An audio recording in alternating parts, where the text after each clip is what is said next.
Welcome to the audio conferencing center. Please enter a conference ID followed by pound.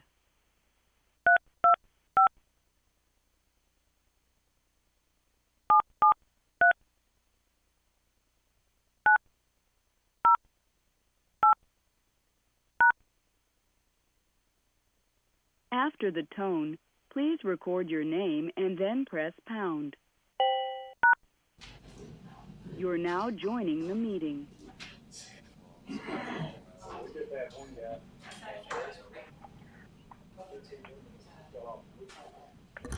Jason, you there? Hello? Hey, there you have it. Jason, we've got you. And we've got somebody just did a Jerry Clower. Oh! No one's going to own that. There was knows Jerry Clower. I'm thinking, how many people know Jerry Clower? I have a one of my stations on Pandora. I've got named Jerry Clower, Okay. and I tell you all about Marcel and Jerry Clower. When I want to turn my brain off in the car, I turn on the Jerry Clower.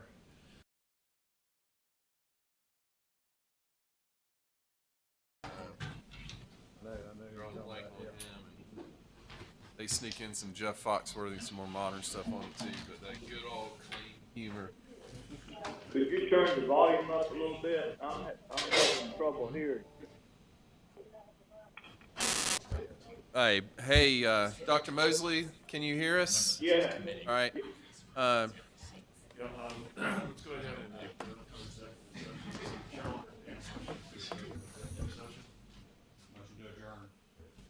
Second. That is a second. First from new board member Matt, second from Mr. Royal.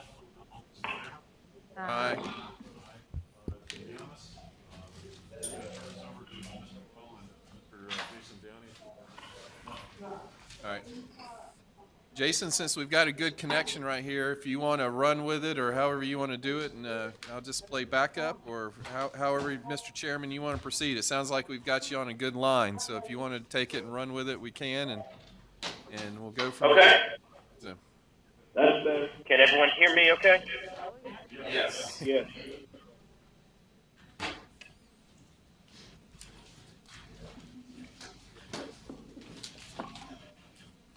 All right, I think everybody here is All ready. right. Everybody here is ready, Mr. Chair. If you want to go ahead and proceed, we'll get going. We'll do. All right. We'll call the Budget Committee to order. And bear with me. Appreciate you all accommodating. If having a call in, and if something happens, our Vice Chair, Mike Royal, has agreed to jump in. But we'll get started with first item on the agenda, which is a contract amendment regarding Lexile measures. Russ? Yeah, this contract amendment request with Metametrics, Inc. is requested to allow Georgia to provide a Lexile score for each student receiving a scale score on the Georgia Milestones ELA assessment for the 2020-2021 winter month administration through the summer administrations. The Lexile framework for reading is an educational tool that links text complexity and readers' ability on the common metric known as the Lexile scale. Every student who receives a test scale score on the Georgia Milestones assessment in English Language Arts in grades 3 through 8 and high school also receives a Lexile score. This information about Lexile measures is a resource for parents and educators that focuses on improving reading skills and increasing adolescent literacy. Lexile scores are used as a measure of an on-grade level reading to satisfy the state's promotion law and as a literacy indicator in Georgia's College and Career Readiness Performance Index, CCRPI. The contract amendment amount is $97,832. Total contract amount is $195,665. All right, great. Thank you for that. Any questions, comments, or concerns? Yeah, I wanted to ask Russ the same question that we've already talked about for the members, because this, obviously, we didn't have the milestones. And will you just tell us real quick how this contract's carrying over and moving forward because it wasn't paid, and how, just a brief overview on how that's working? Yeah, and last year when this is for the 2020, 2021 milestones, and we're actually having to bring it back because we didn't bring the full amount because in anticipation when we applied for the waiver with US Ed, in case we were granted that waiver, we would not have brought this item back. But because we were denied the waiver and we have to test, that's why we're having to amend the amount to cover the remaining balance for the school year. Now, last year's amount, when we canceled milestones and it was approved by the US Ed, that money was surplus back to the state treasury, so we did not have those funds available to use towards the contract this year. Thank you. All right. Any further questions, comments, or concerns? All right. Hearing nothing further, if there are no objections, this will move to consent agenda, and we will take a look at the next item on the agenda. Grant monies for the IDEA funding. Russ? Yeah, the IDA grant assists LEAs with the excess cost of providing education to students with disabilities. The state distributes the required funding amounts to school districts, state schools, and state-operated programs according to the allocation formula requirements as described in 34 CFR 300.705, and based on their child counts, total eligible school population, total number of students in poverty. Funding will be distributed to new and expanding state charter schools based on the federal formulas for specific programs. The IDEA and preschool grants have three components: a base amount, which is 75% of the FY 2000 and FY 1997 allocated grants respectively, a general population amount, which comprises 85% of the remaining funds, and number three, a poverty amount, which comprises 15% of the remaining funds. The total grant amount is $373,053. All right. Any questions, comments, or concerns regarding this item?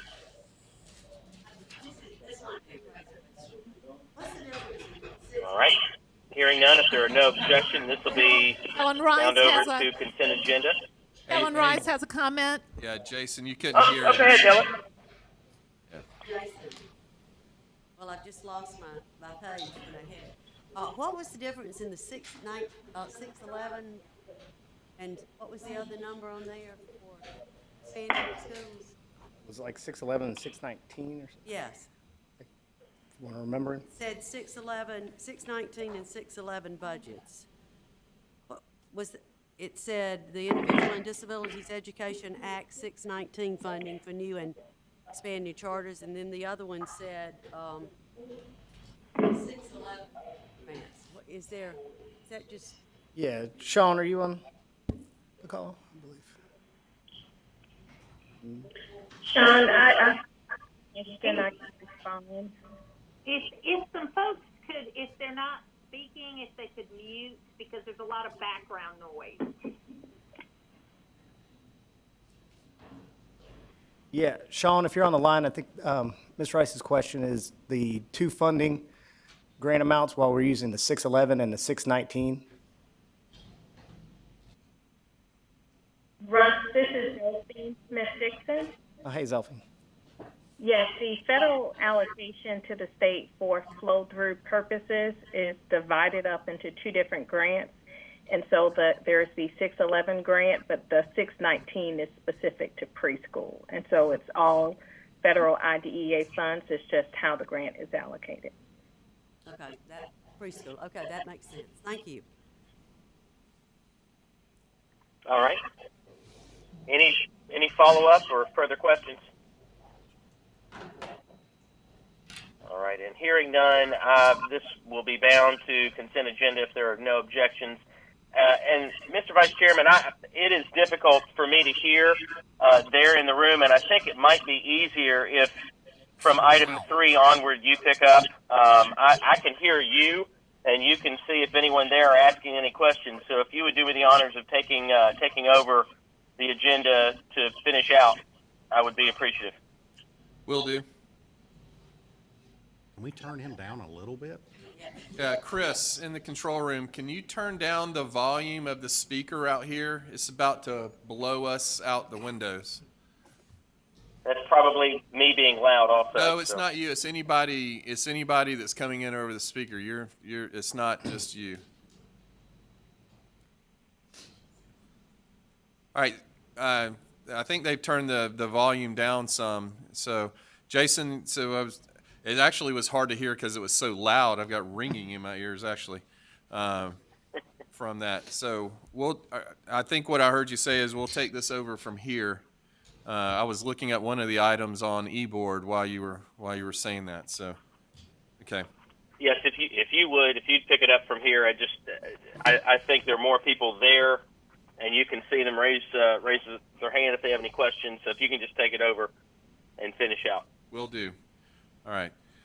So does anybody else have any questions? And were your questions answered then, Helen, on that on there? Okay. Everybody good? All right. Russ, next item. Yeah, the Federal Charter Schools Program provides funding to state educational agencies with the purpose of expanding the number of high-quality charter schools available to students across the nation by providing financial assistance for the planning, program design, and initial implementation of new charter schools and disseminating the best practices of existing high-quality charter schools. Authorized and approved charter schools that meet the federal definition of a charter school are eligible to receive a grant. 2 charter schools met the criteria to receive funding this cycle. Utopian Academy of the Arts in Clayton County, $625,000, an implementation grant, and Savannah Exploratory Charter Academy, SCSC, got $800,000 for planning and implementation grant. The total grant amount is $1,425,000.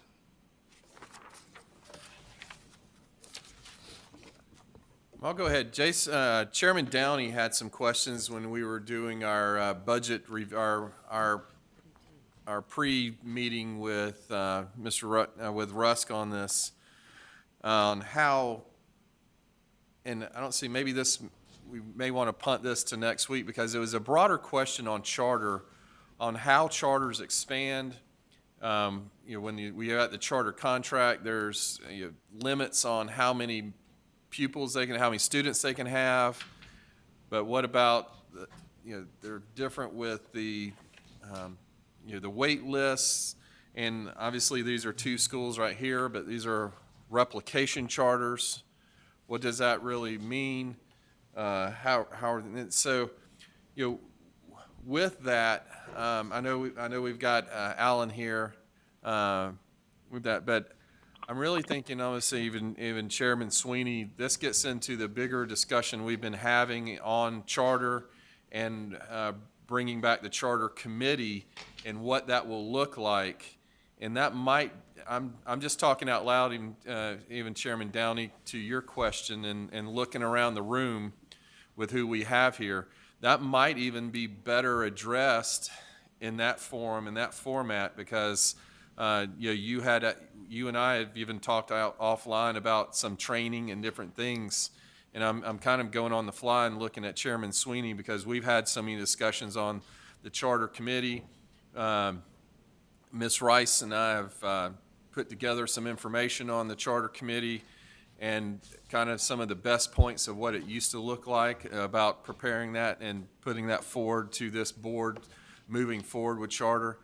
And that really may be best even in that discussion, and maybe to even do some training for our board members and around that and through rules and charter. And that I'm kind of obviously talking out loud on the fly with this, but because your question has a lot of depth to it, and anything we do today, I think, would just answer around number 3 in what we can do, because these are replication charters right here.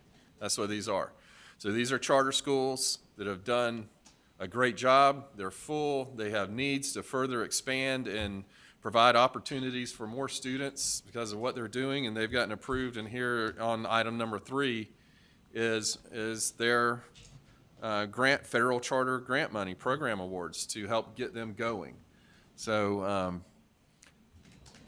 Chairman, Vice Chairman Royal, this is Tiffany Taylor. I am on the line. I'm not in the room. Okay. But I'm certainly, if you have any questions about the particular item, I'm happy to respond. Okay.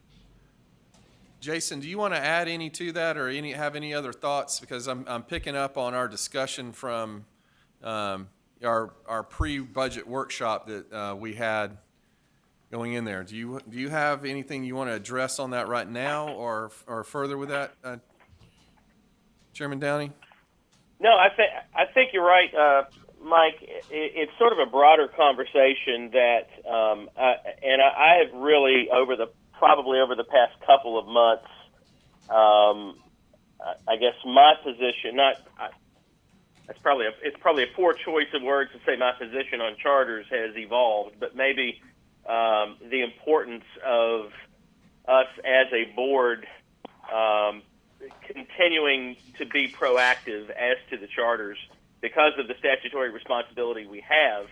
And as such, the question that I had in that pre-meeting that you have alluded to, Mike, was trying to find out when we have charters that are getting grant monies, new grant monies, or applying for an increase in some way.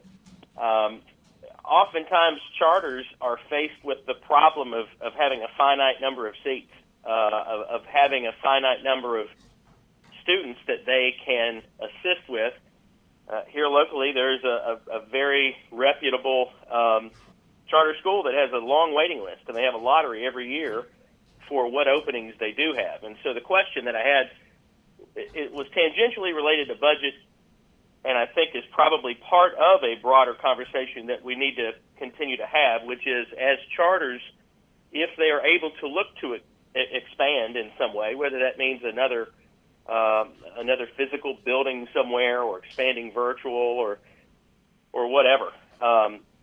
Traditionally, say in the last 3 or 4 years, how are they doing that? I mean, what are they doing? Are they adding a teacher and a parapro to grade level and just letting more kids, in the classroom, or are they focusing on STEM? And I know it's different for every school and for every charter program, but I was curious to find out, as these systems try to expand and, I guess, enlarge their mission statement, traditionally, how are they doing that? And it came up today in this conversation, Mike, that we had with Rusk as we were looking at budget items related to charter schools.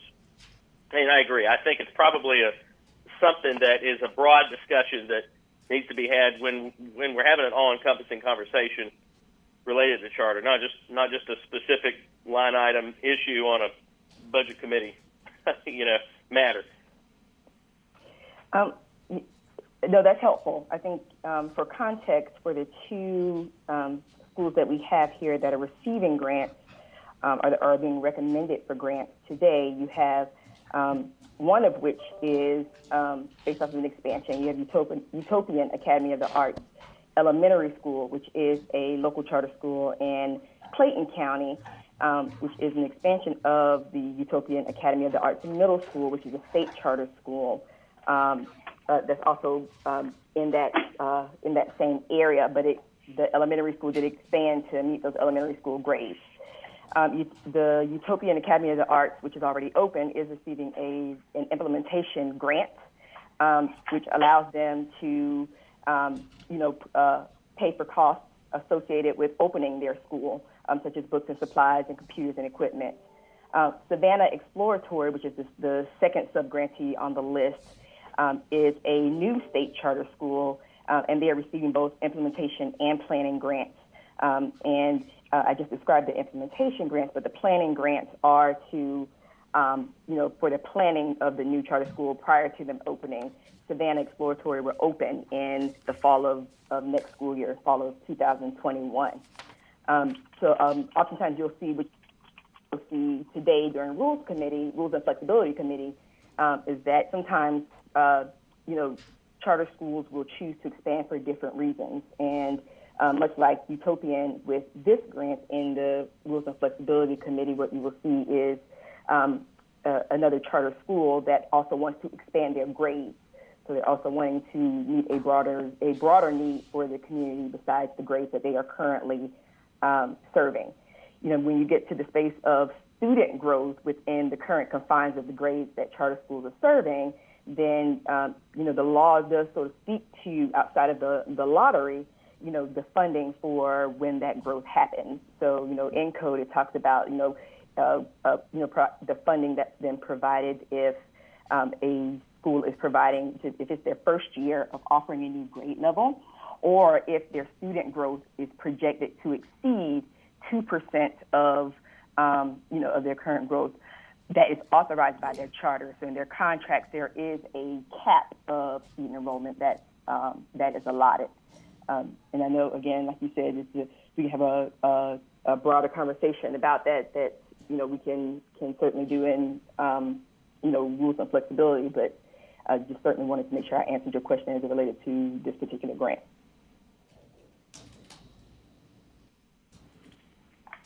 Does anybody have any other questions? One related to item number 3 that we have before us today, that I think we've got. I'm leaning like I have a question because there are 2 different authorizers. Yeah. And I think maybe it does merit, as you and Jason have highlighted, some talk and transparency and explanation too, because we've got so many new board members and we haven't really been doing flexibility as another unit. It's just been in with policy. So this takes a little bit, to me, more time to look and understand how authorizers, and I know, Stan, you understand some of this because you've been there, but I tend to agree with Jason and Mike, and only because, as we said, we've all kind of been looking, and Scott's not surprised either because I've been sending him some stuff too. So that's just my feeling. I think it would be better served for our children in the state if we could actually see it and massage it a little bit more. All right. Anything related to number 3 or any further comments on this item? Yes, sir. Just a question for staff, and this is part of me getting caught up.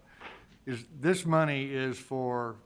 I'm asking, are these funds for these schools to build out, and this money will be used for the next school year, or is this funding for catch-up money to expansion they've already done, or they're trying to get caught up on their funding?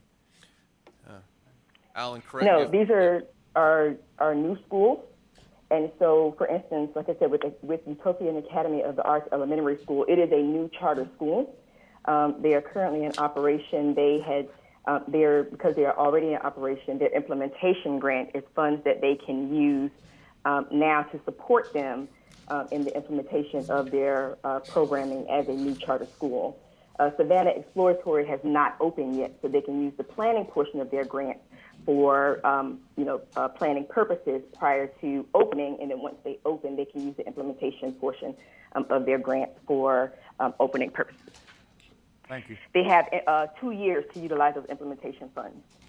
Thank you. To your question, there have been several catch-up grants that this board has had to approve over the last couple months, particularly, and I know we'll be getting into that on the next board item. It'll operate differently, but the first CARES Act fund, we've had to go back a couple times and do some fixing and catch up and reappropriation of funds to, particularly with our standalone charters, to get them to become compliant with the first round of CARES Act funding. Thank you. Correct, and a lot of that is because with the timing of when CARES Act funding came into place, the pandemic. Yes, I think there's a lot of back and forth with the CARES funding. This charter school program grant we've had in effect for a few years now, and so this is a part of the normal cycle for those charter school program grant awards. All right, any further questions on number 3? Is there any objection to number 3 being added to the action and consent agenda? Okay, hearing none, item number 4. Yeah, the purpose of CARES 2 grant is to provide school districts with emergency relief funds to address the impact of COVID-19 has had and continues to have on public elementary and secondary schools across Georgia and the nation. CARES 2 funds are allocated to LEAs in accordance with the CARES 2 legislation that requires funds to be distributed in the same portion as the school district received under Part A of Title I of the Elementary and Secondary Act of 1965 as amended in fiscal year 2021. All LEAs and state commission charter schools will receive CARES 2 funds if they are eligible for Title I funding. The total grant amount is $1,702,883,356. And as we discussed earlier, this item is not only to allocate the $1.7 billion, but to accept the grant of $1,892,092,618.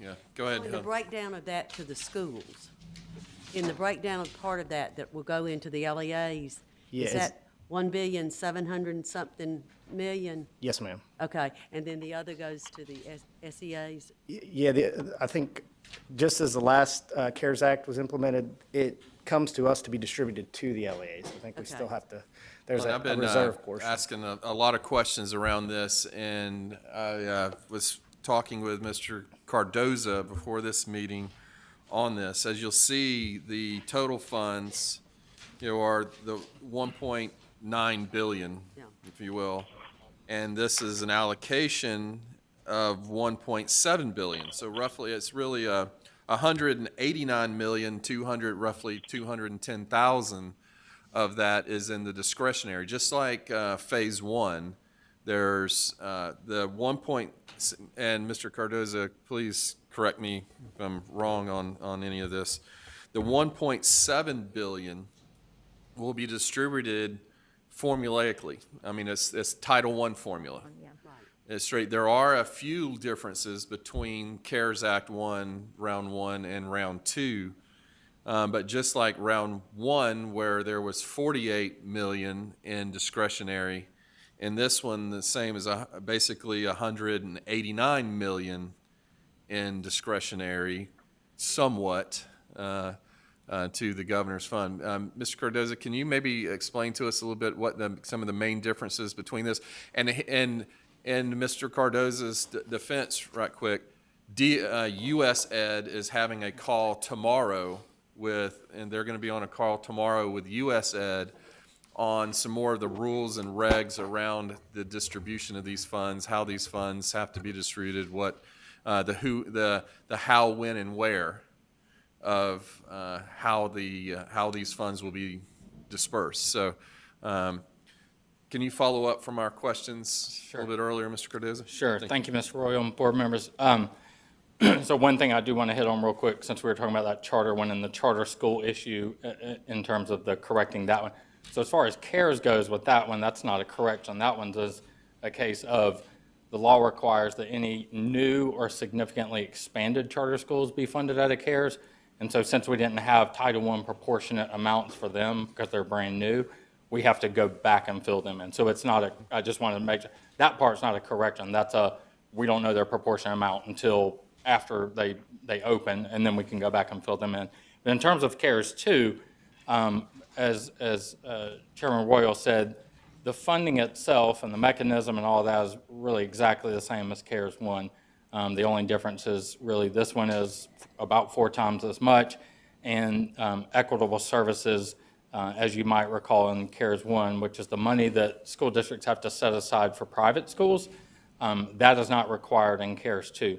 The way that will be dealt with for money for private schools is that through the CARES 2 law, it sends money to governors. So all across the country, governors get a fund also for education. And in this one, they specifically say that a portion of that, if a state chooses to apply for it, has money that's set aside specifically for non-public schools. Now, it does say that the SEA, the state agency, we have to administer that. So we have that call tomorrow that he was referring to find out a little more detail about what that will look like, what the timeframes are. But those are moving very quickly. But again, we've got lots of questions about how it's allocated. It has to be Title I proportionate amounts. So we didn't have choices over how it's allocated. That's in the CARES law.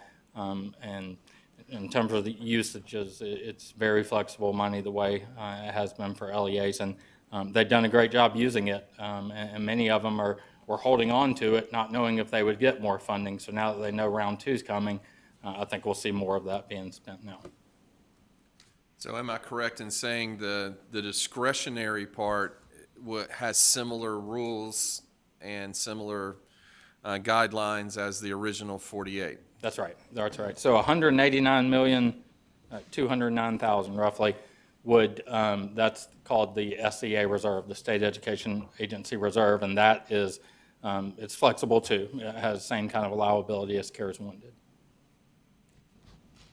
But out of that 189 million, only $1,702,000,000 go directly to the schools, the That's right. LEAs. And then the other portion of that goes into, if I understood you before, into that state reserve, right? And That's right. that's how you, the SEA.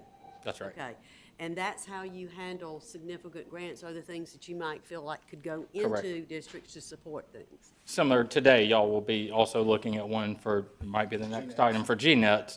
That's actually an example of, we're funding that out of CARES 1 from the SEA set-aside amount. Okay, and the third thing, but inside of the governor's funding, the gears, right? That's right. You said that some of that money would be allocated for non-private, right? Non-public, that's right. That's right. Non-public. So, but the other thing that I did learn on that, if this is correct, that the DOE will be able to create the applications for those and manage them and distribute. Okay. That's right. The law spells out those details, Okay. that the SEA has to oversee that money if the governor's office so chooses to apply for it. So that's a little bit of the caveat, and then we'll learn a little more detail about that tomorrow from How long USAID. how long does the governor's office have to apply, or? Yeah, once they release the funds, then this time frame starts, and I think it's 30 days. I'm sorry, Yeah. you have to turn it around very quickly. So there's some real tight timelines once this is set in motion.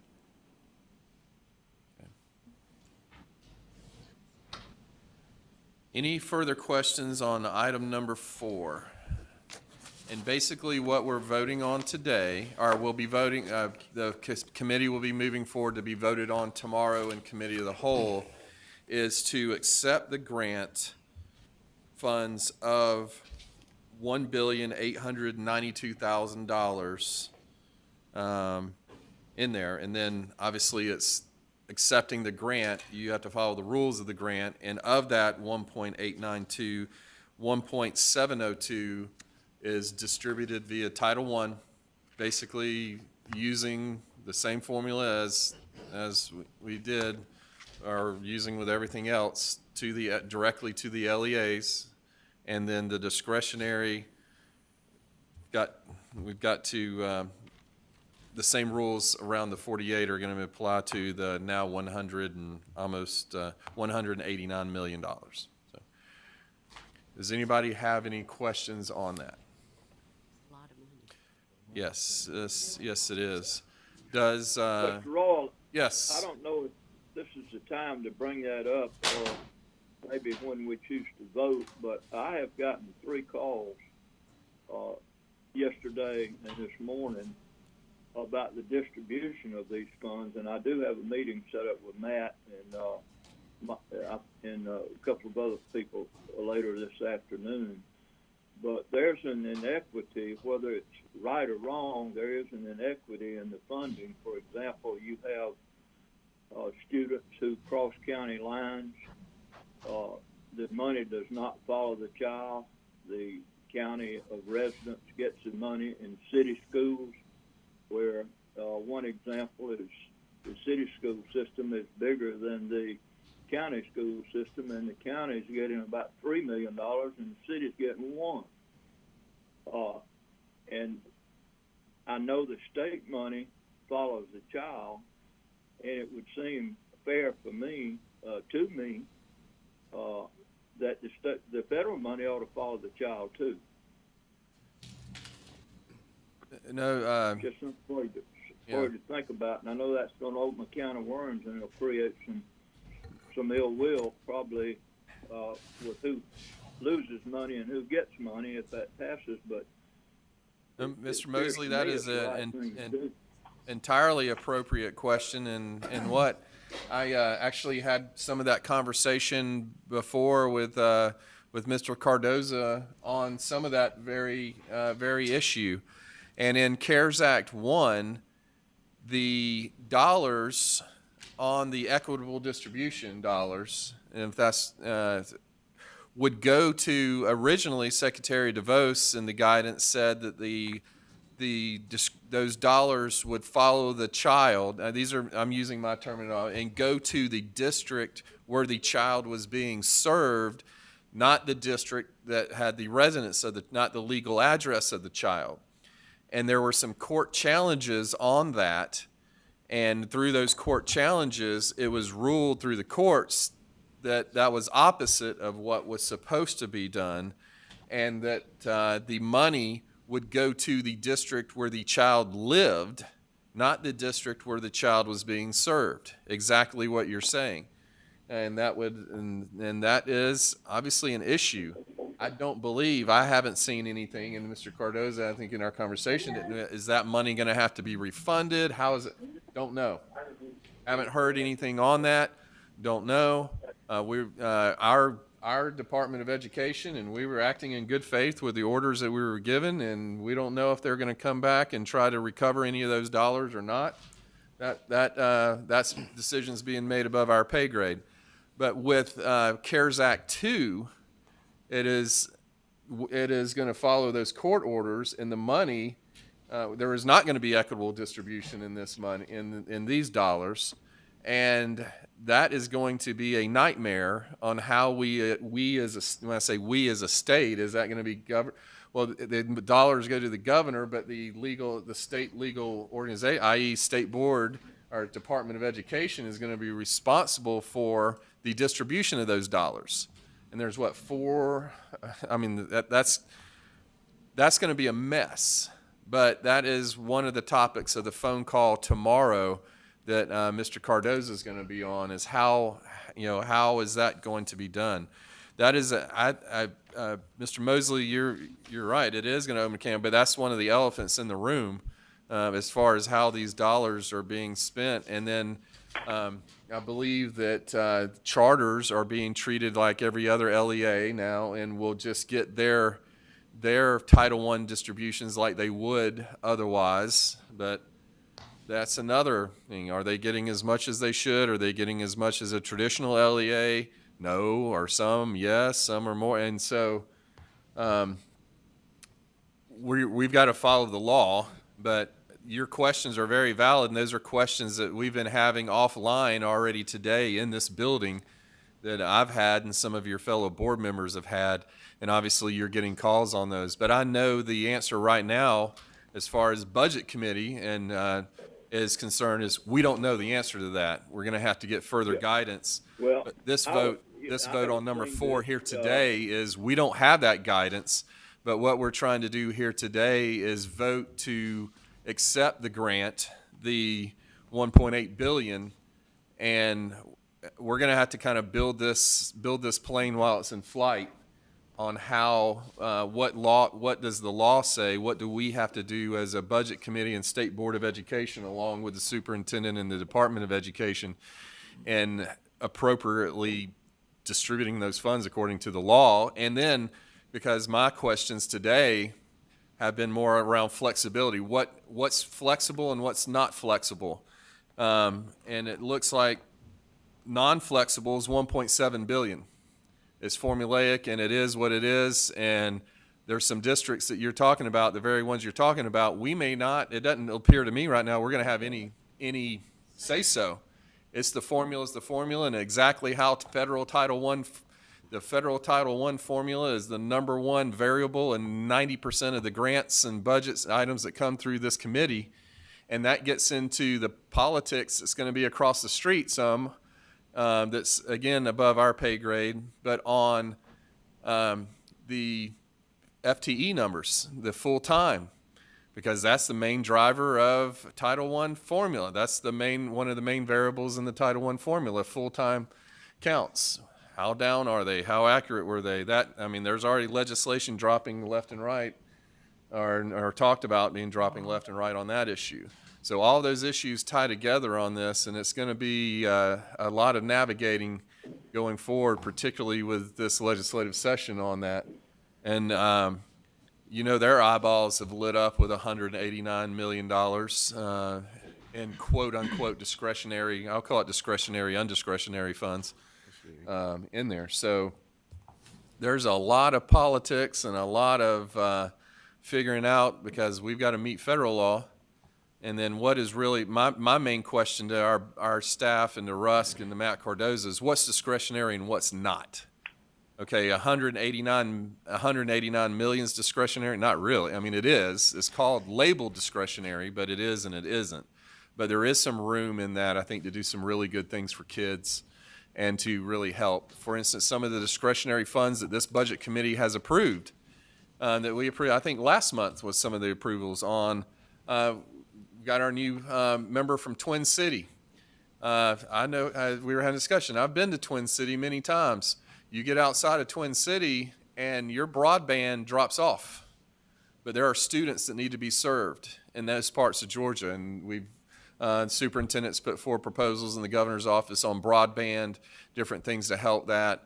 I'm really interested personally in telemedicine.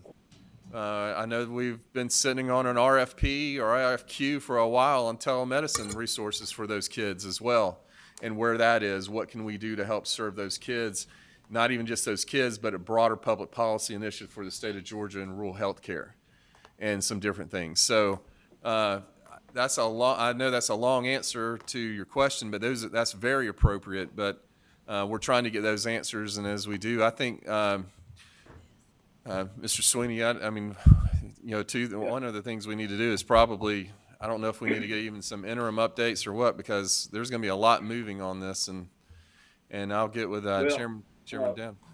My bottom line question, I asked for a slice of the pie and you gave me the whole pie. The bottom line is there any discretion in allocating these funds? And I was told by one superintendent that there was, that the research had been done and it could be that way. And then that, in fact, makes it a political hot ball then. From that point on is, do we do it or do we don't do it? All I want to know is, can you do it, or is it against the law? And I'll agree with that. So, obviously we're talking about a lot of money, number one. Number two is that securing the funds is first and foremost. And then, did you hear me? Scott, it's tough to hear you. I'm sorry, is that better, Butch? He said he wants to know, can you do it or can't you do it? Is it against the law? That's right. How come I heard that and y'all didn't? I agree. And we need to understand if there is any flexibility. Yeah. What does staff say? Don't know. Where's the staff? Okay. Is Stacy on? Has she looked into any of this? So the matter at hand is to accept the money. Mm-hmm. We need to accept the money, correct? Yes. Yeah. Yeah, we either don't know, or we don't have the guidance yet, or it's beyond our control. We'll find all that out as we move forward. So let's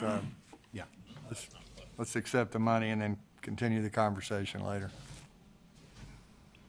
Yes, let's definitely accept the money. Yeah, we had to use the Title I formula, and it's complicated what goes into that. But what Butch is getting to is, if you tweak the formula, it's the same amount of money, so you're going to take money away from some districts to put to other districts. It doesn't grow the amount of money, so you're going to have winners or losers, whatever you do. So you might satisfy a few districts on one hand, and if we change the formula, we're going to get calls from other districts on the other that's going to see their funding drop because we tweaked the Title I. But it has to do with the census numbers, and it also has to do with somebody. It's a matter of doing the right thing. It's the same piece of the pie. It's just the slices. That's absolutely right. Okay. Okay. Is there any other question? The matter at hand is budget item number 4, the accepted amount.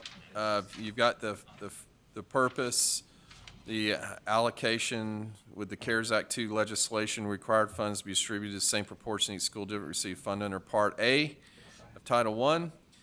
And then the charter schools will receive CARES funds they were entitled to for the total grant of the 1.72, and this is for the acceptance of those funds via that, and we get to have a lot more questions on the other. So does anybody else have any further questions on this budget item, number 4, as it appears before us? I just have the unintended consequences of what Matt just said. If we pass the money, then the transparency to this looks as it goes through that it's very transparent to local boards. That this is what is happening, and all of a sudden in midstream, as Matt said, the scale gets tilted. They're taking something out.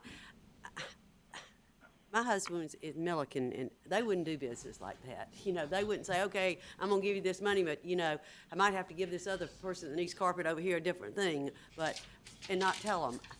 I'm having a little struggle with that, but I agree with Butch. It's a lot of money in a lot of districts, but the transparency of it feels, Stan, help me out here. You've been in this, too. It feels...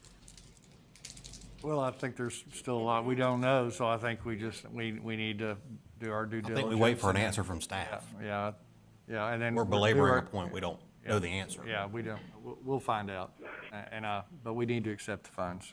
Okay, so we accept the facts knowing that out there in public that those dollars might be distributed a little bit different than it appears as it's written here.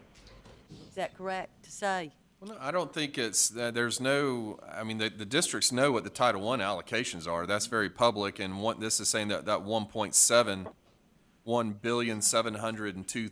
will be distributed based on the Title I allocations. But it also said that whatever they were allotted, it goes by the same formula of what they were allotted before. Mm-hmm. And so they're looking at this thinking, I got allotted this, and it looks like X amount of money's coming, so I'm going to get 12 million. And all of a sudden, we juggle the scale, and his 12 million turns out to be 10. I don't know. I'm just making a statement. Ms. Wright, it's aligned, the first allocation you approved with the first round of stimulus. Yeah. We gave superintendents those numbers. Y'all approved those numbers. This is 4 times that number. Right. So the base is the same. It's very consistent with what was used for the first time of stimulus that we're using the second time. It's the same metric that we're using. It's just we got a larger amount of money, so they're getting 4 times what they got last time. But they're not seeing big differences between 4 times what they received the first time. It's the same base. It's the same formula and calculation. Those few superintendents express the same concerns the first round that y'all approved. Mm-hmm. And we had to use that formula for the second round. Okay. Yep. Right. Okay. Any further questions on item number 4? Is there any objection to moving item number 4 to the action and consent item for tomorrow's Committee of the Whole? Hearing none. Item number 5. The purpose of this grant is to help offset the equitable services amounts LEAs were required to set aside in the first round of CARES funding. As a result of court rulings that overturned the non-regulatory guidance pertaining to equitable services issued by the United States Department of Education, there are additional LEAs that are having to set aside CARES funds for equitable services. This grant amendment will allocate funds to the LEAs that are now identified as having to set aside funds for equitable services after the approval of this grant in July. The total grant amendment is $571,592. This would be what's called a cleanup bill. Any questions on item number 5? Hearing none, is there any objection to item number 5 being added to action and consent? None so stated. Item number 6. Yeah, the purpose of this grant is to provide GNETs with emergency relief funds to address the impact of COVID-19 has had and continues to have on GNETs across Georgia. This grant offsets the 10% state budget cuts GNETs received in fiscal year 21. The total grant amendment amount is $6,115,272. Any question? This is putting the cut back in the GNET's budget. Hearing none, any objection to item number 6 being added to action and consent? None so stated. Item number 7. This is the Construction Workforce Impact Award, CWIA, for Construction Education Foundation of Georgia, CEFCA. This contract will allow CEFCA to administer the Construction Workforce Impact Award, which recognizes the frontline contributions by teachers who are preparing the workforce of tomorrow and rewards them appropriately for their efforts contributing to the workforce development and connecting students to productive career paths. The CWIA will be distributed among current construction, metals, and drafting teachers based upon ratings conducted and obtained by the CEFCA in the following areas of focus: industry certification of programs, industry exposure, industry credentialing, and industry career path placement. The total contract amount is $198,000. Any questions on item number 7, CEFCA funding? Hearing none, any objection to item number 7 being added to action and consent? None noted. Item number 8. This one, aquaponics project for the Atlanta Area School for the Deaf. The Georgia Foundation for Public Education has awarded the Atlanta Area School for the Deaf a grant through the Workforce Development Grant Program funded through the Georgia Power Foundation. The funds from this award will be used to support an aquaponics project at the Atlanta Area School of the Deaf. The total grant amount is $12,694. These are great projects. If you haven't seen one in any of the schools, you need to see it. The kids go crazy over this. It's such a great learning experience for them. Any questions on item number 8? Hearing none, any objection to being added to action and consent? None noted. Item number 9. All right, it's a contract with Troxel Communications, Inc. The purpose of this contract with Troxel Communications is to provide clear touch interactive panels for instructional use for the Atlanta Area School for the Deaf. The clear touch interactive panels will provide students that are deaf or hard of hearing with technology that enhances instruction and learning. The total contract amount is $100,972.80. Okay. This would be a great tool for our kids for the deaf. Any questions on item number 9? Any objection to item number 9 being added to action and consent? None noted. Item number 10. This is a contract with the Georgia Leadership Institute for School Improvement, GLISI. With this contract, GLISI will provide services for the successful implementation of personalized learning and serve as the lead coordinator for the Leadership Consortium. As written in Embrace, Engage, Expand, and Enhance Learning with Technology, the GRE4T grant. GLISI has strengths in facilitating network of improvement communities, not only among districts, but among partner organizations, which is critical to the success of the GRE4T grant work. In this work, GLISI will model personalized learning standards and excellence in adult learning and provide coaching opportunities for leaders and teachers. The total contract amount is $75,000. Any questions on item number 10? Hearing none, any objections to item number 10 being added to action and consent? None noted. Item number 11. Yeah, item number 11 is our 50 to 250 recurring contracts list. We have 2 contracts for state schools. Both involve interpreting services. The first one for $80,000 is with Communication Services, Inc., also doing business as Interpretech. And the second is for $55,000 at the Latin vendor. Any questions on item number 11 or any of the items up for consideration in the 50 to 250 reoccurring? And there's a complete list of any of those on eBoard. Okay. Any objection to item number 11 being added to action and consent? Hearing none, then Mr. Chairman Sweeney, we'll turn it back over to you. Any other items to come before the Budget Committee? Hearing none, Mr. Sweeney, we'll turn it over to you, and we have items number 1 through 11 to be added to tomorrow's action and consent agenda for Committee of the Whole. Thank you very much, Mr. Roy. I appreciate it. This time, I'd like to turn this over to Ms. Petty Okay. for Budget Committee. All right, Rules Committee. And I know Tiffany's not here. I don't know who is. She is on. She's on, Or I think, yeah. Matt's.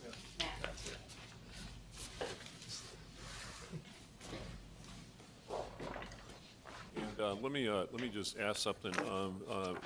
Mr. Jones, did you indicate that you wanted to do the update on flexibility, on items Standards. for standards? Yes, sir. At the end of the items. if we That'll be have fine. time. Thank you very much. All right. Okay, the first item, FBO System Hardship Waiver. All right, good afternoon. Camden County Schools is requesting approval to waive State Board Rule 160-5-4-.16A8, which incorporates the competitive process set forth in Title 36, to which school districts are to adhere in order to receive reimbursement for local funds expended on an approved project. This project by Camden County Schools was to perform renovations and modifications to Crooked River Elementary School and Matilda Harris Elementary School. Section B4 of the DOE guideline for receiving state capital outlay funds is authorized by State Board Rule 160-5-4-.16A8, requires that in order to qualify for reimbursement or for funds expended for a project approved by the Facilities Division of the Department of Education, advertisements for bids and proposals must comply with the requirements of OCGA 36-91-20. This statute requires in part that qualifying public works projects be advertised in the Georgia Procurement Registry. While the district did advertise the project utilizing means allowed under Title 36 and local board policy, it did not advertise in the Georgia Procurement Registry as required by that law. The projects have been substantially completed and no protest, claim, or dispute has been received by the district regarding advertising or proposal process. Okay. Anybody have any questions? I have a two-part question. How much money are they requesting reimbursement for, approximately? Matt, this is Pat Schofield. Would you like me to answer that question? Yeah, yes, Sure. Please. Yeah, these projects were modifications and renovations at the two elementary schools, and they were approximately $1.5 million each. A little less, maybe 1.4 and 1.45, something in that ballpark. Okay.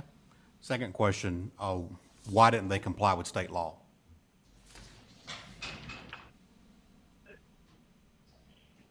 That's a good question. There was some confusion on their part. This was a self-reported incident where the system called us to report that they did not fulfill the law, and they asked what they could do. There was a lot of reasons on their part. They didn't think they had to abide by that. That's not a really valid reason, but yet they did comply with the bidding statutes. They just didn't advertise on the Georgia Procurement Registry. Okay. Well, the milk is spilt now, but I'm in local government, and procurement is a thing you have to do. It's correct. You have to follow the rules, and over the limit, you have to put it on the procurement website. I don't like it, but we still have to do it. So I would just I'm gonna have the same questions for number 2 when we get to it. Sure. But I hope the school systems are told that it Madam won't happen Chair. again. Yeah, and they self-reported. They realized they had made the mistake. Okay. But we have Madam dealt with this in Chairman, the I past, talked and this morning, we or do no, receive yesterday training with the from superintendent of us. Camden County. Thank you, And Superintendent. he said it was just an oversight on his part. He takes full responsibility, but it was an honest oversight. And I'm sure the same thing was true in Murray County. Okay. Any other questions, comments? Anyone have an objection to moving this to the consent agenda? Okay. Item 1 will move to the consent agenda. Item 2, FBO system hardship waiver, Murray County. That's right. So this item is almost identical to the prior item. Same laws apply here in terms of advertisements. They did advertise this project, but as mentioned earlier in the prior item, they did not advertise in the Georgia Procurement Registry as is required by law. Similar to the first one, these projects have been substantially completed. No protests, claims, or disputes have been received by the district regarding the advertising or the proposal process. Same question. How much are they requesting reimbursement for, and what was their reason for not complying with state law? Yeah, this is Pat again, and thank you for the opportunity. This is Murray County once again. They self-reported as well. About 2 weeks after I got the call from the superintendent in Camden County, I received a call from Murray County. In understanding these are FY21 projects, so they completed them early before the funding was appropriated or approved through the legislature, which is standard in today's world. But when they went to get the reimbursement in August, September, August, no, October, they both realized that they were not in compliance with that law. So I received a call from Murray County. The total project cost for Gladden Middle School was, the state funds were $5.4 million. Once again, they did not have an excuse per se. It was an oversight. We look back, and I can speak in terms of Murray County. They've had 4 or 5 projects going on, construction projects in Murray County where they did advertise, and on this one, they just did not. It was an oversight. Okay. Thank you. Any other comments or questions? Anyone have an objection to moving item 2 to the consent agenda? All right, so moved. Item 3, PFEA amendment to 2021 local board governance training providers. All right, the State Board of Education has adopted governance standards for local boards of education as the basis for local school board member training. The board approved the 2021 local board governance training providers at your April 9th called state board meeting, and approved additions to the list of providers at the August 20 meeting. This amendment request updates the provider number 20 on the list. It's the Center for Reform School Systems to include Fayette County Public Schools as a client, and add Central Savannah River Area, CSRA, RESA, as a local board governance provider. The training providers on the attached list that you have, if approved, will conduct local school board training utilizing curricula aligned with the State Board of Education governance standards for local boards, and will meet the identified needs for these school boards. Okay. Anyone have any questions, comments? I guess is the DOE, the state board and DOE still doing the financial part? That's right. So, well, finance part for new board members. Yes. Other providers can provide the, for veteran members, but they are required to get that new board training, finance training. Any other questions, comments? Any objection to moving this to the consent agenda? Okay, so item 3 will be moved to the consent agenda. Item 4, PFEA Strategic Waiver School Systems Contract Amendment. Okay. McDuffie County Schools is seeking additional flexibility within their Strategic Waiver School System contract to support its ability to address operational needs and support student achievement and growth. The waivers requested have been approved by the State Board for other Strategic Waiver School Systems, and the contract amendment petition submitted by McDuffie County meets all the requirements of rule and law. The additional waivers requested by McDuffie County are included in the attachments that you have, and the petition has been approved by the McDuffie County Board of Education. Okay, any questions on item 4? Okay, any objections to moving this to the consent agenda? Okay, item 4 moves to the consent agenda. Item 5, PFEA Charter System Contract Amendments. Clark County Schools and Tift County Schools are seeking amendments to their charter system contracts to extend their charter term to June 30th, 2022, in order to align their charter system renewal with their district accreditation process. The charter system amendment petitions were approved by the Clark County Board of Education for Clark County and the Tift County Board of Education for Tift County and meet the requirements of rule and law. Okay, any questions? Just one. Are they extending their charter term by 1 year? Or do we know? Yes, it's just Probably extending 1 by, year. I'm sorry, this is Tiffany. Okay. All right. They requested to extend their charter system term by 1 year to align with their Cognia accreditation review cycle.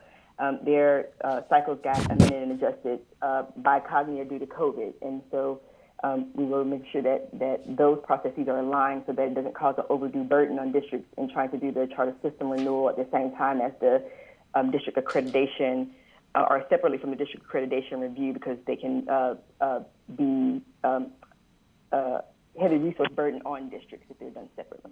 Thank you. Any other questions or comments? Any objections to moving item 5 to the consent agenda? Okay, so moved. Item 6, PFEA Charter Amendment, Skyview High School. All right, Skyview High School is a grades 9 through 12 local charter school approved by the Fulton County Board of Education.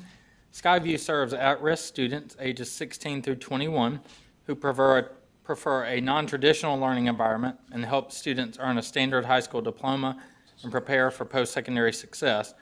Skyview seeks to amend its charter contract to adjust its instructional schedule.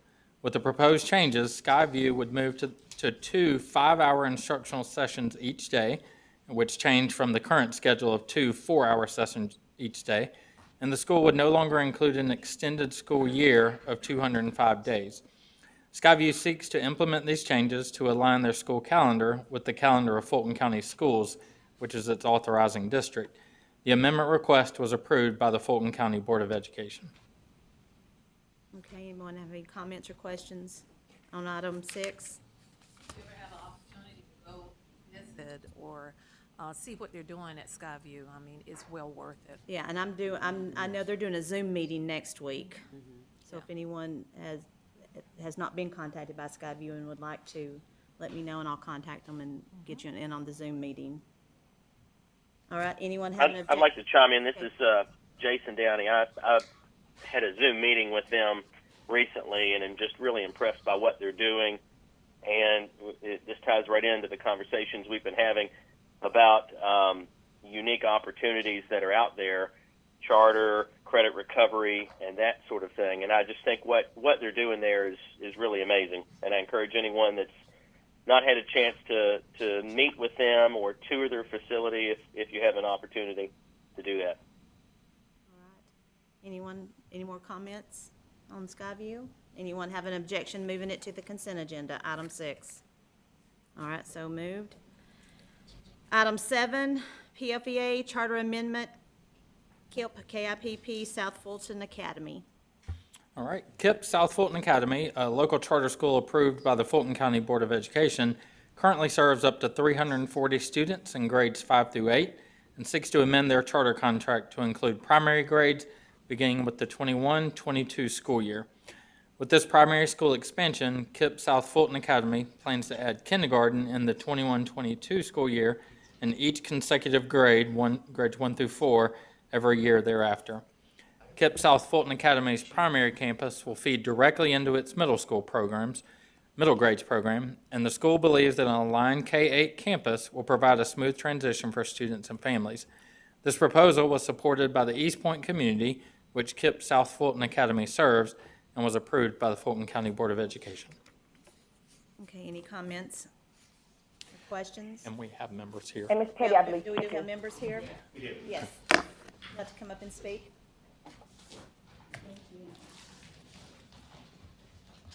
And I believe Andrea's on the phone. So thank you, Andrea, for being here, and thank you all for allowing us to be here today.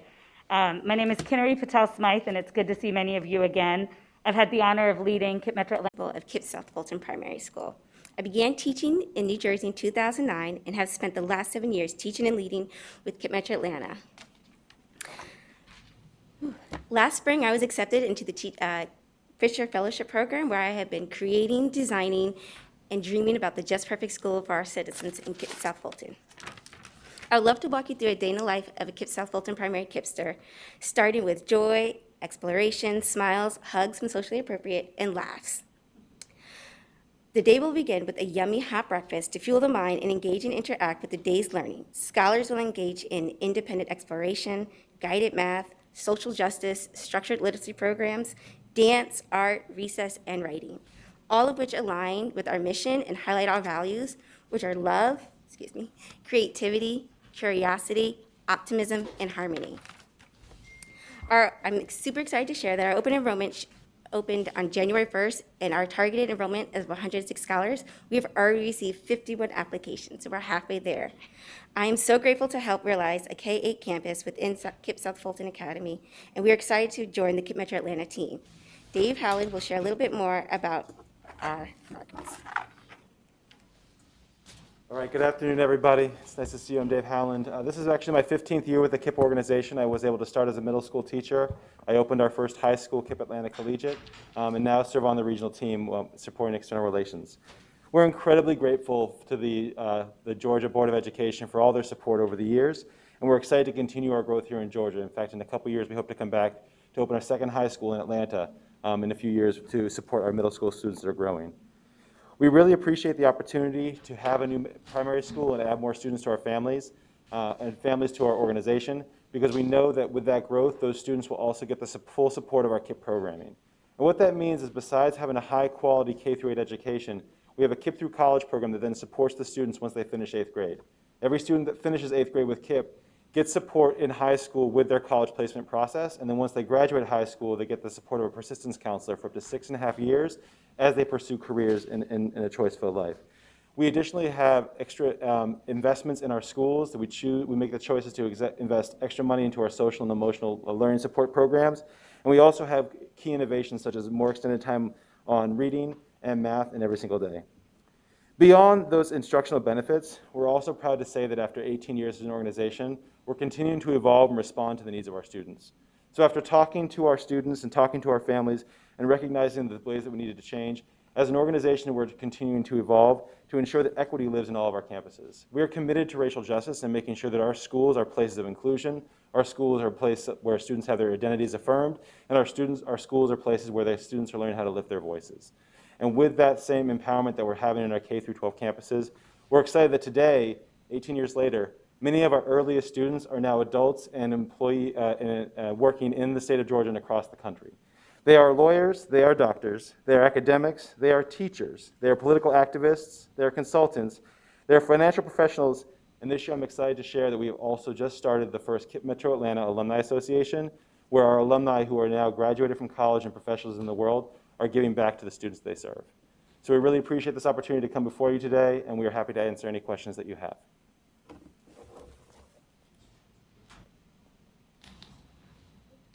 Any questions, anyone? Sounds like a great program. I'd love to come and visit when Love things to are have you. better. Invitations are coming. Thank you.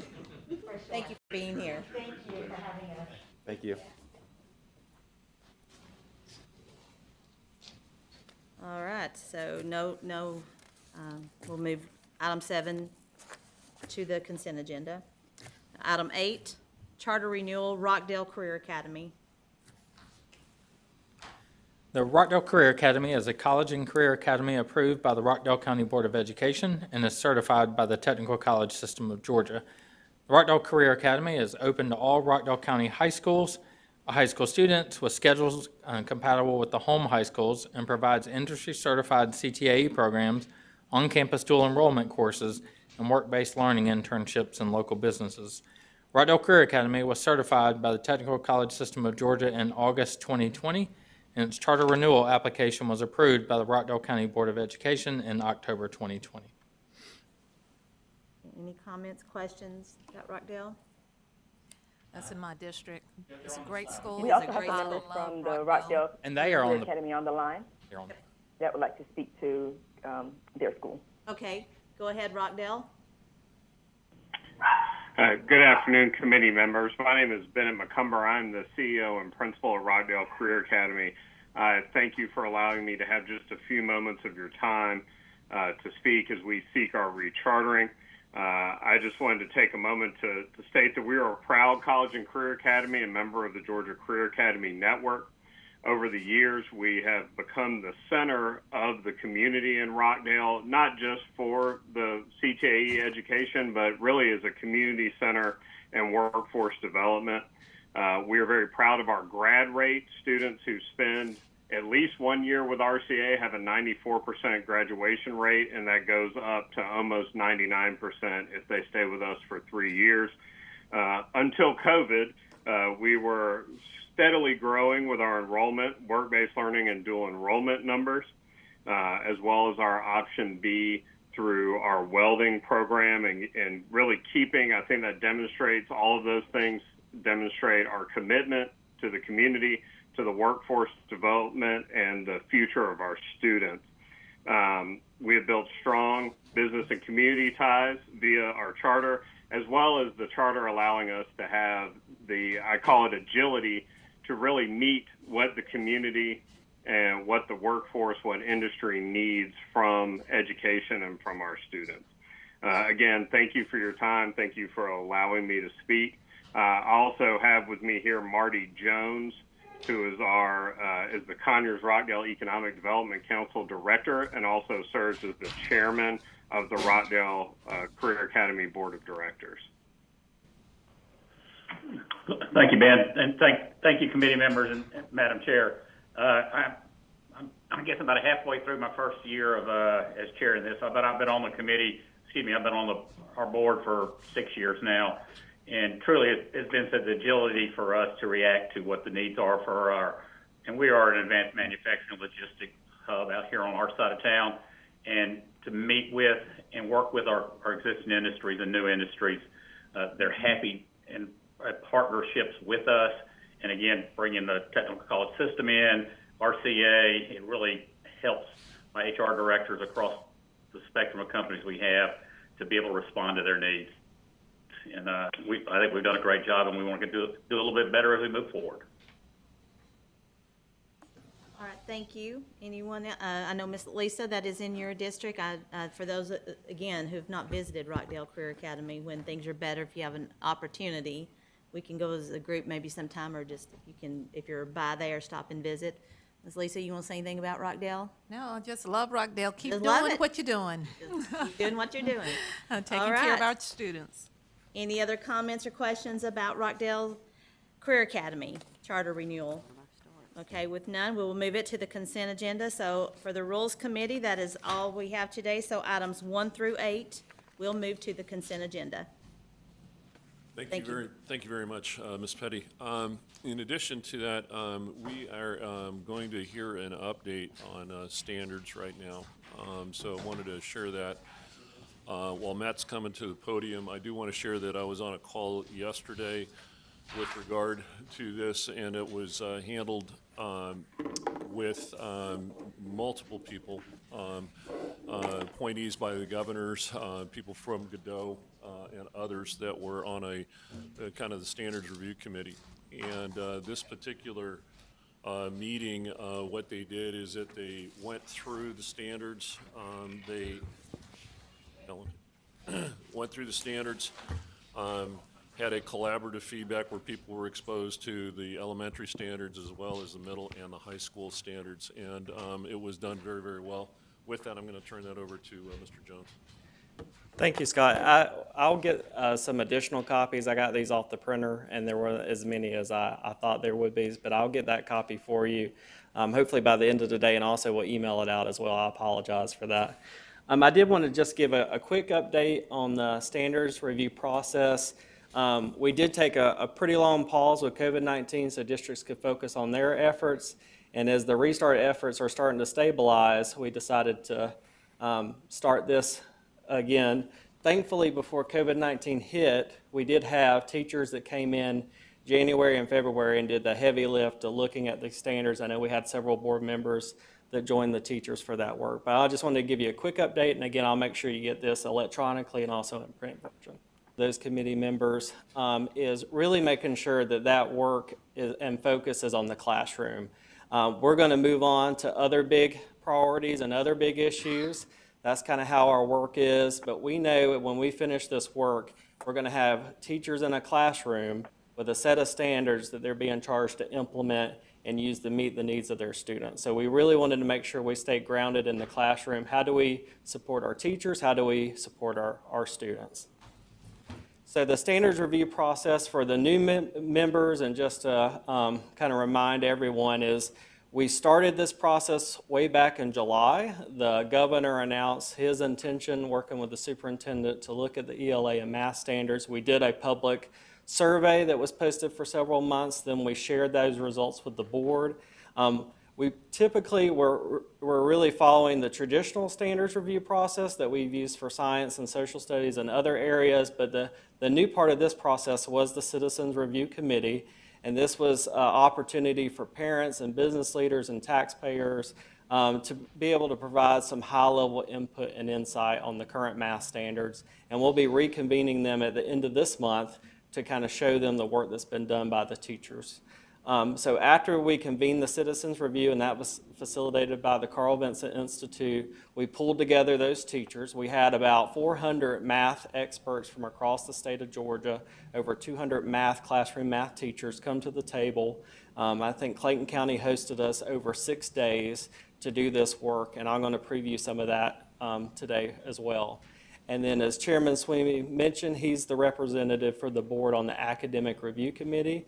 Was selected by the governor, and they met on Tuesday, and I'll show you the membership of that committee. And they really looked at a lens from a post-secondary partner, from policymakers, the work that the teachers have done. And again, we'll reconvene the Citizens Review Committee on the 27th at the end of this month to show them the work.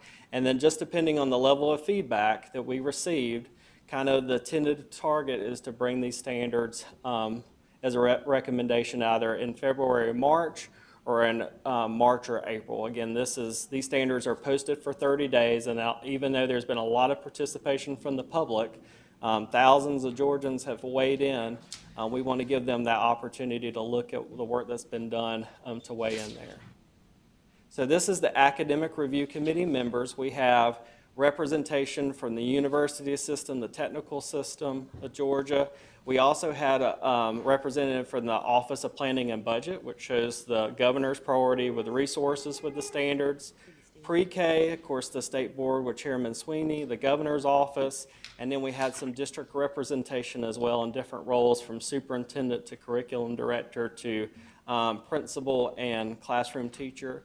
And then we had Deborah White, who's the head of the State Curriculum Directors Association as well, so in business and industry. So a pretty good mix of individuals. They met this past Tuesday. This kind of shows you who's been involved in the process.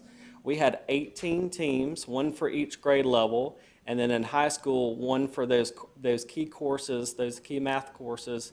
Come together, there was about 10 to 14 teachers on a team that looked at these standards and provided input. So we had 200 classroom teachers. The governor made recommendations, the superintendent, the board, and our own teaching and learning team. And then we had over 400 math experts from the state, whether they be instructional coaches, curriculum directors, math coaches. Our RESAs were great partners in that was involved in the process. So one thing we've tried to really charge with this is a public document. Not only is it an instructional document that teachers are going to use to implement the standards, but it's also a public document. We're going to post this for public comment.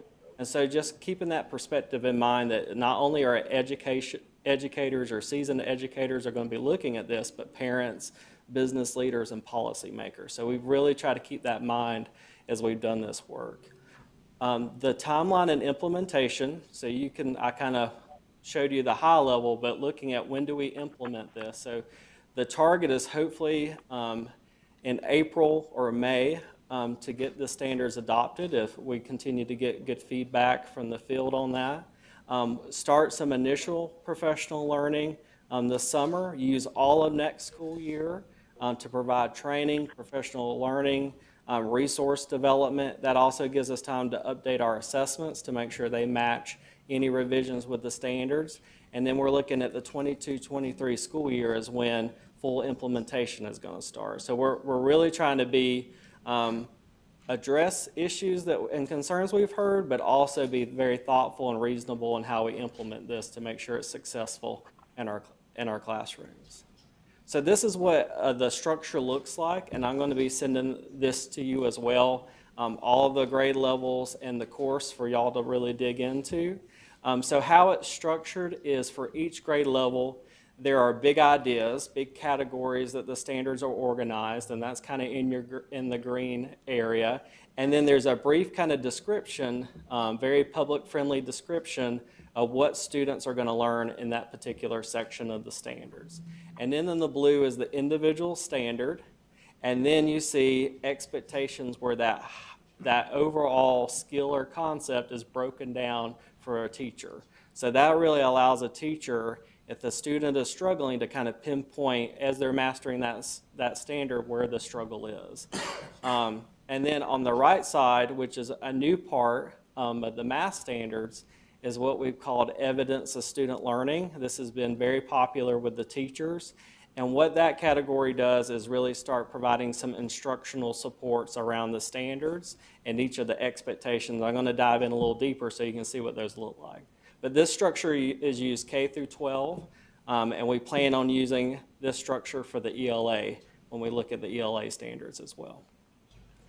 So again, a key difference with this review process than what we've used in the past is not only did the teachers look at the current standards, have deep discussions about the standards, but we also use that same group of teachers to talk about instructional support. So the same people that were making these recommended edits and changes were the same people that were thinking about, well, how am I going to implement this in the classroom? So we really got a lot of work out of them those 6 full days. And we really utilize them to unpack the standards. So in the past, the state would approve standards, it would go to districts, and districts used a lot of time themselves unpacking what the standards meant. What are the expectations? What's the terminology? How far do I go with these standards?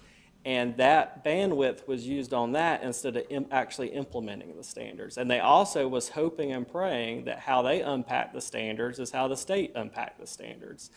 So we use those teachers to really do that work. What did that look like? So they actually put together progressions, learning progressions, and that will be in what I'll send you this afternoon. So across K-12, it shows high level across those big ideas you see there on the left in the green, what kids are learning in each grade and how those concepts build. So if you're a 2nd grade math teacher and you're talking about the big idea is place value, and your kids are struggling or a student is struggling, you're able to use this high-level guide to go back to say, well, what were they supposed to learn in 1st grade, or what were they supposed to learn in kindergarten, to start identifying those gaps with that key concept. So we've done this again K through 12, just to give a high-level overview, not only for teachers, but also for parents. If I'm a parent of a 2nd grader, I'm going to be able to see high level, what's my child going to learn in 2nd grade when they're in their math class. And this also, after they looked at the standards, this helped to make sure teachers filled in any gaps, that these grade level teams had to come together, organize the content, and make sure any gaps were filled. The second part of that I just want to highlight was what one of those looked like, which is a little hard to read, but you can kind of see that skill builds across the grade level. And when I send you the PDF, it's a little hard to read on this slide, you'll be able to see, in kindergarten it's up to 1 number, and then 1st grade it goes up to a 2nd number.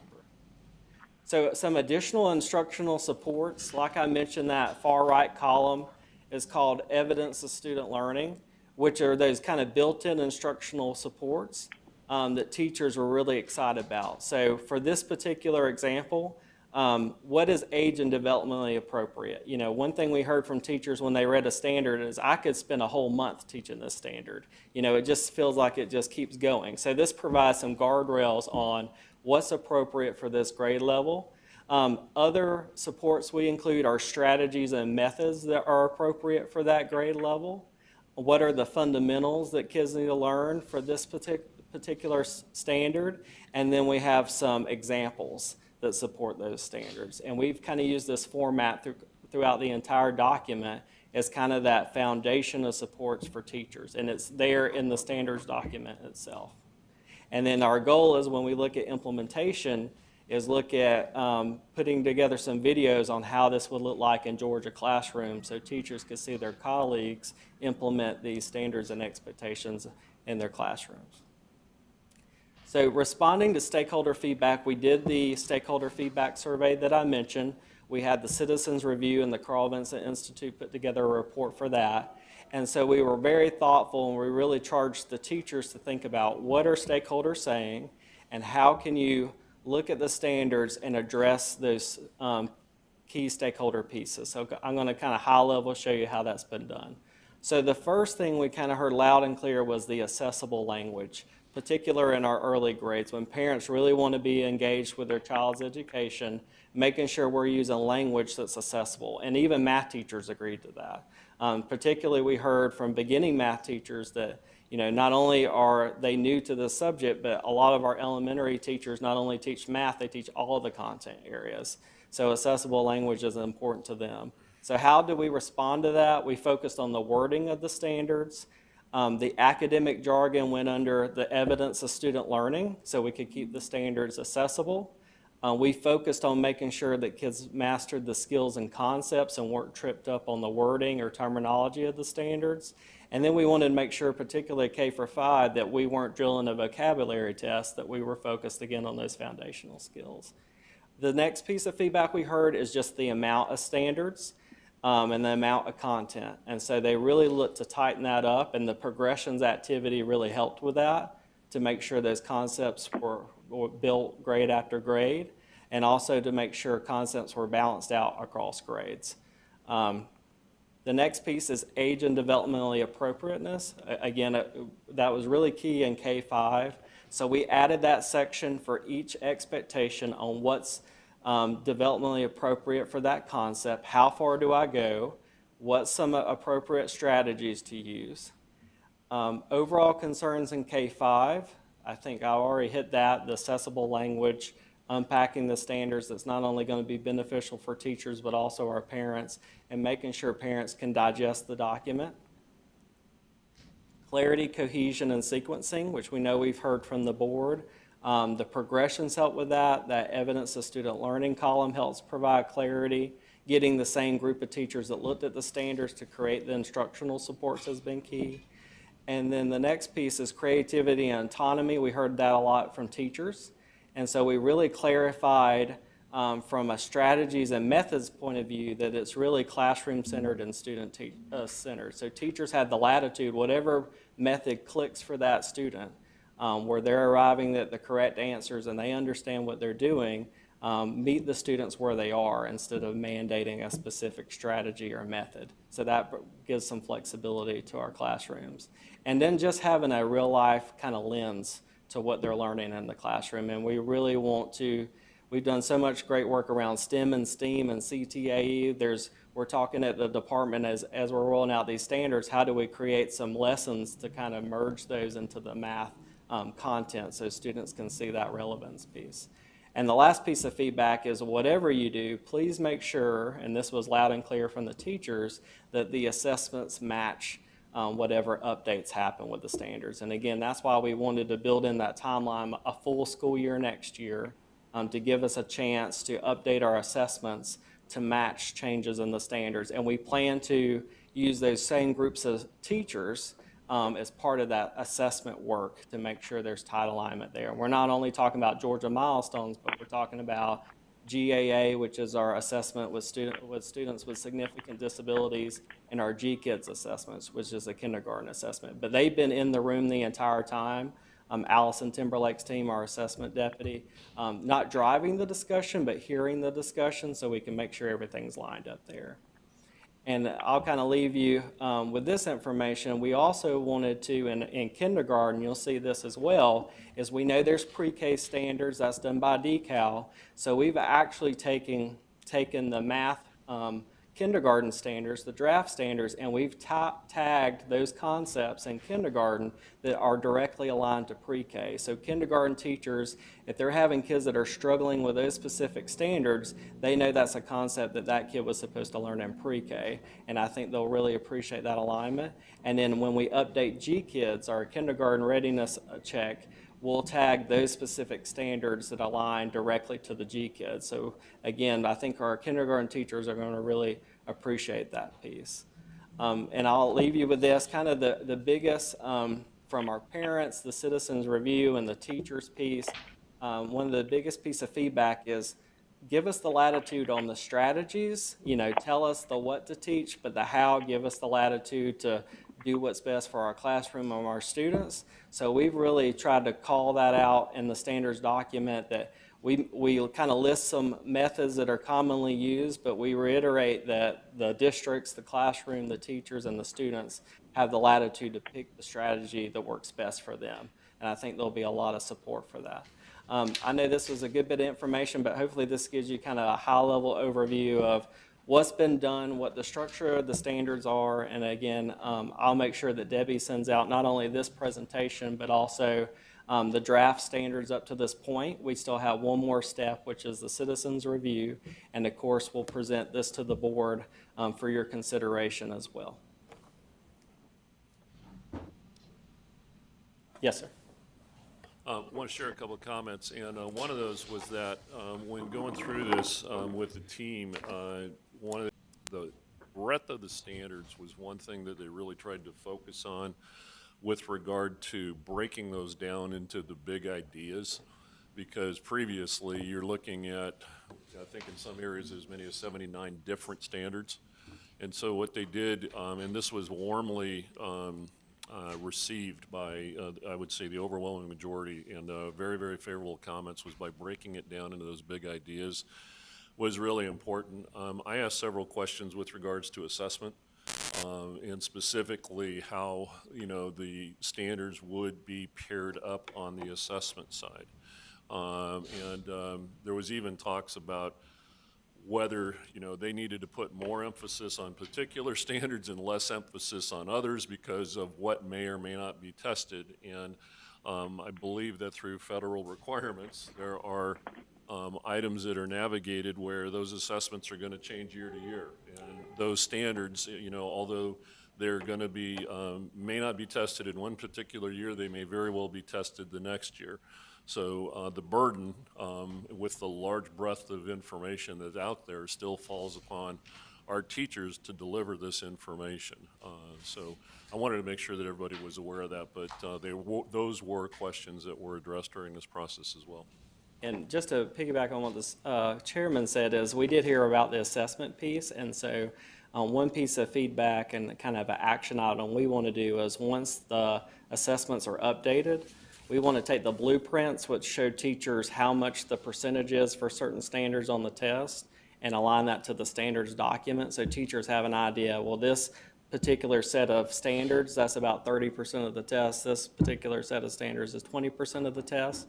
Not to say some are better than others, but just have an idea of how things are weighted, so they know their instruction is aligned to the assessment piece. But the positive thing from this, and I really give a lot of credit to our assessment people, is they told the teachers and our team, you do what's best from the standards point of view, we'll update things to align to that. They didn't start off with saying, well, the assessment is what it is, and you need to come to the assessment. The assessment's going to come to you and align to that work. So we really appreciate that, and I know teachers appreciate that as well. The meeting that you're having with the committee, is that virtual or in person or a mix of both? It will be virtual, and we can share that link as well. Please do. I would appreciate it. Absolutely. Mm-hmm. I have one question. This seems like it's been a tremendous amount of work. How long has this taken, off and on? It's an ongoing process. Okay, so there is no start and there is no stop. The first vote I made 11 years ago on this board was discrete versus integrated math. Okay. I will say bringing 400 people together and just the logistics, it was a very intensive process. But I'll say it was a very rich process, and we had from beginning teacher to 30-year teacher, and we had from a very small district, K-12 in the same building, to a large school district. And I think that process, even though it's a heavy lift, helps you get a lot of buy-in on the back end. And I also think the thing is with these sets of standards, they have to be implemented everywhere. it's the same expectation whether you're the poorest county or the richest county. And I think having that perspective to the table makes sure that we put our teachers in a position where they can be successful. But I probably have gotten a few gray hairs from the process, but it's been a very good process. And I think the teachers have really appreciated it particularly. Did you count the gray hairs? My wife could. I mean, it's math. I was just she wondering. She could give you a number, Lisa. You'll probably find a cosmetology student at CTAE somewhere. There, I'll that talk would to fix Barbara after the meeting.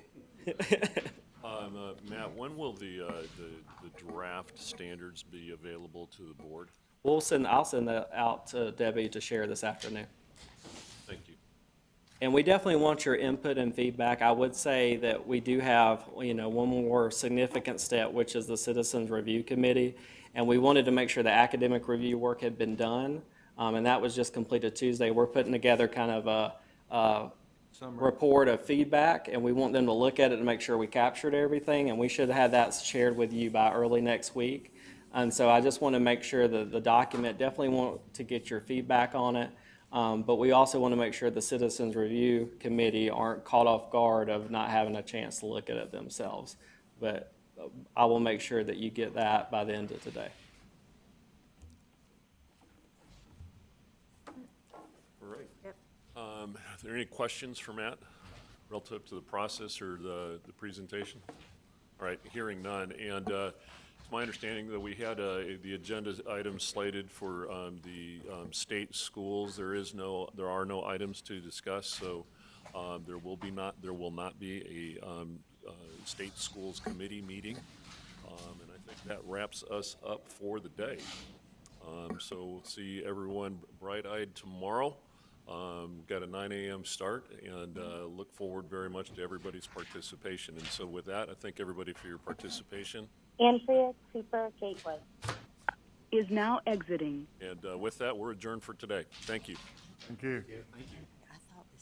Thanks, everyone. Have a good evening. Talk to you tomorrow. Congratulations on your new house, Jason. Thank you. Now comes the move. Everybody. Good meeting. CBD oil helps.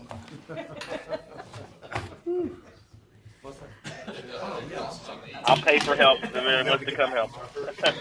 I've told all my family, if you can't afford a mover, you can't afford to move. I'm done. And no, you can't borrow my truck.